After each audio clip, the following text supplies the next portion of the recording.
إن الله وملائكته يصلون على النبي بسم اللہ الرحمن الرحیم۔ ناظرین، میں ہوں مفتی محمد حسین خلیل خیل اور آپ دیکھ رہے ہیں ہمارا یوٹیوب چینل مفتی حسین لیکچرز کے نام سے۔ مالیاتی فقہ کے دروس کا سلسلہ شروع ہے اور یہ 12واں درس ہے۔ اس درس میں بھی ہم جو پرائس ہے، جو قیمت ہے، اس کے حوالے سے شرعی احکام پہ گفتگو کریں گے۔ اور آج کا جو ہمارا موضوع ہے وہ ہے کہ جو ادھار معاملہ کیا جاتا ہے تو اس میں جو تاریخی ادائیگی ہے، جو پیمنٹ ڈیٹ ہے، اس کا واضح طور پر طے ہونا یہ ضروری ہے اور یہ معاملے کے درست ہونے کے لیے شرط ہے۔ ناظرین، اس بات کو سمجھنے کے لیے بطور تمہید یہ اب سمجھ لے کہ خرید و فروخت کے 3 معروف طریقے ہیں۔ ایک تو یہ ہے کہ دست بدست ہو، ہینڈ ٹو ہینڈ ہو، جس کو کیش سیل کہا جاتا ہے، جس میں کوئی بھی چیز ادھار نہ ہو۔ دوسری صورت یہ ہے کہ قیمت کی ادائیگی تو فوری ہو، لیکن جو فروخت شدہ چیز ہے اس کی جو حوالگی ہے، ڈیلیوری ہے، وہ مؤخر ہو۔ تو اس صورت کو بیع سلم کہا جاتا ہے اور جس کی بڑی ساری تفصیلات ہے تو وہ ہم آگے انشاءاللہ عرض کریں گے کسی مناسب موقع پر۔ تیسری صورت یہ ہے کہ فروخت شدہ چیز کی حوالگی تو فوری طور پر ہو، لیکن جو قیمت ہے اس کو ادھار کر دیا جائے۔ تو ایسی صورت کو فقہ کے اصطلاح میں بیع نسیئہ، ادھار خرید و فروخت، جس کو آپ ڈیفرڈ سیل بھی کہہ سکتے ہیں، کریڈٹ سیل بھی کہہ سکتے ہیں، تو یہ اس کے نام ہیں۔ اب اس طرح کے جو کریڈٹ سیل ہوگی اس میں پہلی بات تو یہ ہے کہ اس میں جو ادھار ہے تو وہ فروخت کنندہ جو بیچنے والا ہے اس کی مرضی سے ہی ادھار کی سہولت مل سکتی ہے۔ اگر اس کی مرضی نہ ہو اور خریدار اپنے طور پر قیمت ادھار کر دینے کی بات کرے تو اس سے کوئی ادھار معاملہ نہیں ہوگا اور خریدار کو ادھار کرنے کی اور ڈیلے کرنے کا کوئی حق بھی نہیں ہوگا۔ تو ایک بات تو یہ ہے۔ دوسری بات یہ ہے کہ جو ادائیگی کی مدت ہے ادھار سودے میں، تو وہ واضح طور پر بیان کرنا ضروری ہے کہ فلاں تاریخ کے فلاں مہینے کے فلاں تاریخ کو یہ آپ کو رقم دی جائے گی۔ اس طریقے سے جو کوئی بڑی اہم سرگرمی ہے، کوئی ایونٹ ہے، اس کو اگر بطور ڈیٹ طے کیا جائے، مثلا چھوٹی عید پر یہ رقم آپ کو دی جائے گی، بڑی عید پر دی جائے گی، تو یہ صورت بھی درست ہے۔ لیکن اگر بالکل ہی مبہم چیز ہو جس میں ہونے نہ ہونے کے کافی احتمالات ہوں، جیسے کہ میں کہوں کہ گرمی کے موسم آنے پر یا بارش ہونے پر پیسے آپ کو دیے جائیں گے،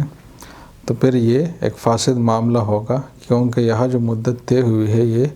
کنفلکٹ کا ذریعہ بعد میں بن سکتا ہے اور یہ کوئی واضح بات نہیں ہے۔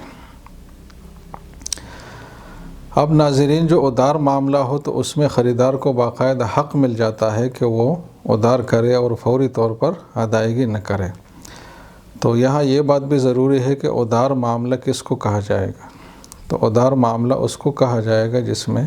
خرید و فروخت کرتے وقت ہی یہ بات طے ہو خریدار کی طرف سے بطور شرط اور بیچنے والا اس کو منظور کرے کہ میں ادائیگی بعد میں کروں گا۔ اگر اس وقت ایسی کوئی بات طے نہیں ہوئی تو پھر یہ ادھار سودا نہیں ہوگا، اور جب ادھار سودا نہیں ہوگا تو خریدار کی ذمہ داری ہوگی کہ فوری رقم دے، اور اگر وہ فوری رقم نہیں دیتا تو پھر بیچنے والے کے پاس یہ اختیار ہوگا کہ وہ چیز حوالہ نہ کرے اور اس سے مطالبہ رکھے کہ جب آپ قیمت دیں گے تو آپ کو یہ چیز حوالہ کی جائے گی۔ ادھار سودے کے حوالے سے ایک اہم بات یہ بھی ہے کہ ادھار کی مدت کی ابتدا کب ہوگی۔ تو اگر کوئی ابتدا اس کی طے ہو تو پھر اسی تاریخ سے ابتدا ہوگی، لیکن اگر طے نہ ہو، مثلا میں آپ کو چیز بیچ دوں 1 مہینے کے ادھار پر اور یہ طے نہ ہو کہ یہ 1 مہینہ کب سے شمار ہوگا،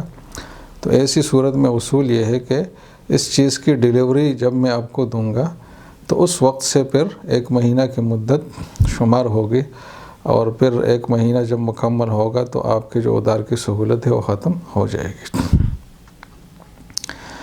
ادار مدت میں جو مدت طے ہوئی ہے، مثلا 1 مہینہ، وہ جب ختم ہو جائے تو خریدار کو مزید مہلت اگر دی جائے تو وہ بیچنے والے کا ایک تبرع ہوگا، لیکن خریدار کو کوئی حق نہیں ہوگا کہ مزید وہ تاخیر کرے۔ اور اگر وہ تاخیر کرتا ہے تو بیچنے والا پھر اس تاخیر کی وجہ سے قیمت میں کوئی کمی بیشی نہیں کر سکتا کہ آپ نے جب مدت بڑھائی ہے تو میں قیمت بڑھاؤں گا، تو ایسا نہیں ہوگا۔ اگر ایسا کیا جائے گا تو یہ سود کے مترادف ہوگا اور ناجائز ہوگا۔ ناظرین، بعض اوقات ایسا معاملہ ہوتا ہے کہ میں آپ سے ایک گاڑی خریدتا ہوں، لیکن میں کہتا ہوں کہ قیمت میں آپ کو پشاور میں دوں گا مثلا، یا کسی اور جگہ کا نام لیتا ہوں، تو یہ جو صورت ہے یہ بھی در حقیقت بیع مؤجل ڈیفرڈ سیل کی صورت ہے، کیونکہ یہ جب بات ہوئی کہ قیمت میں یہاں نہیں دوں گا، دوسری جگہ دوں گا، تو اس میں یہ بات خود بخود ہو گئی کہ قیمت کی ادائیگی مؤخر ہو گئی۔ تو اس صورت میں یہ ضروری ہوگا کہ مدت بھی میں طے کروں کہ اتنی مدت میں یہ قیمت آپ کو دوں گا اور پشاور میں دوں گا۔ اگر مدت میں نے طے نہیں کی تو پھر یہ ایک انویلڈ سیل ہو جائے گی، اس لیے کہ ادار معاملہ ہے لیکن مدت طے نہیں ہے۔ اور ادار معاملے کے حوالے سے مزید ایک بات یہ ہے کہ اگر یہ بات طے ہو کہ خریدار جو ہے وہ دوسری جگہ میں قیمت کی ادائیگی کرے گا، تو ایک تو اس شرط کی یہ والا پہلو تھا جو ابھی میں نے عرض کیا، لیکن دوسرا پہلو اس کا یہ ہے کہ کیا خریدار کی ذمہ داری ہوگی واقعی کہ اسی جگہ ادائیگی کر لے یا وہ کسی بھی جگہ ادائیگی کر سکتا ہے۔ تو اس میں اصول یہ ہے کہ اگر وہ چیز ایسی ہے جس کی بار برداری پر اخراجات آتے ہوں، فریٹ جس کو کہا جاتا ہے اصطلاح میں،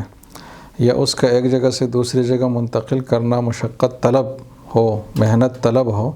تو پھر اس شرط کی پابندی لازم ہوگی اور اسی جگہ خریدار ادائیگی کرے گا جو اس نے طے کی ہے۔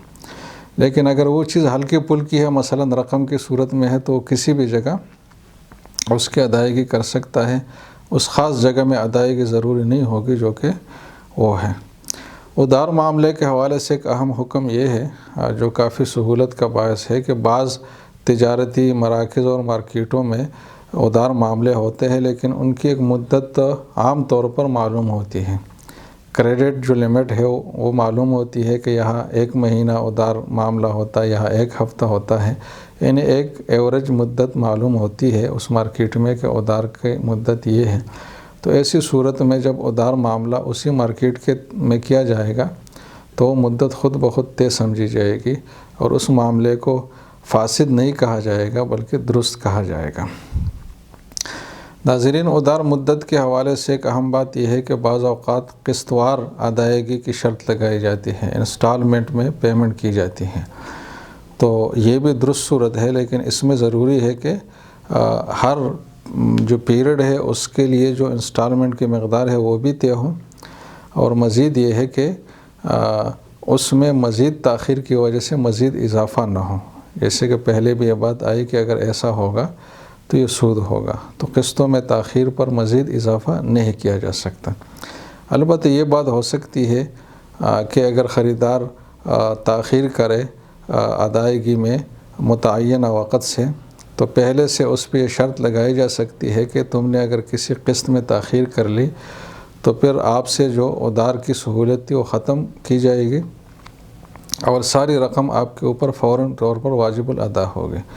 تو ایسا ہو سکتا ہے، اور پھر اسی شرط کے بعد اگر وہ کسی قسط میں تاخیر کر لیتا ہے تو پھر بیچنے والے کو حق ہوگا کہ اس سے چیز واپس لے لے اور بے ہی کو کینسل کرے، مکمل کرے، یا اس کو پابند کرے کہ آپ ساری قیمت ابھی دیں گے تو بے میں جاری رکھوں گا ورنہ نہیں۔ تو ایسی صورت میں بیچنے والے کو یہ اختیار حاصل ہو جاتا ہے کہ اس سے دوبارہ وہ چیز لے اور اپنے پاس رکھ لے اس وقت تک جب تک وہ ادائیگی نہیں کرتا۔ تو ناظرین، یہ ادار معاملے کے اس پہلو کے حوالے سے باتیں تھی کہ اس میں جو ادار کی مدت ہے وہ کتنی ہو اور اس میں اگر ادائیگی نہ ہو تو کیا صورت ہوگی۔ بعض اوقات ایسا ہوتا ہے کہ میں معاملہ آپ کے ساتھ مطلق کرتا ہوں، کوئی ادار کی شرط نہیں ہوتی، اور جب معاملہ ہو جاتا ہے پورا تو تو پھر میں آپ کو ایک ادار کی سہولت دیتا ہوں کہ آپ اگر 1 مہینہ میں پیسے دے دیں تو ٹھیک ہے، آپ کے پاس گنجائش ہے تاخیر کرنے کی۔ تو یہ جو ایسی صورت ہے جس میں معاملے کے وقت شرط نہ ہو، بعد میں اضافی طور پر میں ایک سہولت آپ کو دیتا ہوں، تو یہ پھر ادار معاملہ نہیں ہوگا، فقہ کی اصطلاح میں یہ نقد معاملہ ہی سمجھا جائے گا۔ البتہ اس میں یہ جو ادار کی سہولت ہے یہ ایک اضافی تبرع سمجھی جائے گی، اور اس صورت میں جب یہ اضافی تبرع ہے تو میں اس کو کینسل بھی کر سکتا ہوں اور آپ سے قبل الوقت بھی مطالبہ کر سکتا ہوں، لیکن یہ ہے کہ وعدے کے جو احکام ہے اس کی روح سے مجھے مناسب میرے لیے پھر یہ ہے کہ میں آپ سے جو متعین وقت ہے اسی پر میں آپ سے مطالبہ کروں، وہ وقت آنے سے پہلے میں آپ سے کوئی مطالبہ نہ رکھوں۔ تو یہ ایک بات ہے۔ مزید یہ ہے کہ اگر اس طرح بعد میں نے آپ کو کوئی سہولت دی ہے تو اس میں یہ بھی گنجائش ہے کہ کوئی ذرا مبہم قسم کی مدت بھی اس میں چل سکتی ہے۔ مثلا میں آپ کو کہوں کہ یار گرمیوں کے موسم کے ختم ہونے تک پیسے دینا، یا جو ہے نا بارشوں کا جو موسم ہے یہ ختم ہونے تک پیسے دینا مثلا، تو اگر معاملے کے وقت شرط ہے تو پھر تو ضروری ہے کہ متعین تاریخ ہو، لیکن اگر بعد میں اضافی سہولت والی بات ہے تو پھر اس میں اتنی سی جو مجہولیت ہے، جو ایمبیگوٹی ہے، یہ چل سکتی ہے اور اس سے معاملہ فاسد نہیں ہوتا جب تک بہت ہی زیادہ غیر معمولی طور پر ابہام نہ ہو، تو یہ گنجائش اس میں موجود ہے کہ اس میں معمولی سا ابہام بھی برداشت کیا جائے۔ تو یہ ادار کے حوالے سے کچھ ضروری احکامات تھے جو آپ کے سامنے آ گئے ہیں، باقی تفصیلات انشاءاللہ اگلے کلپ میں۔ والسلام علیکم ورحمۃ اللہ وبرکاتہ۔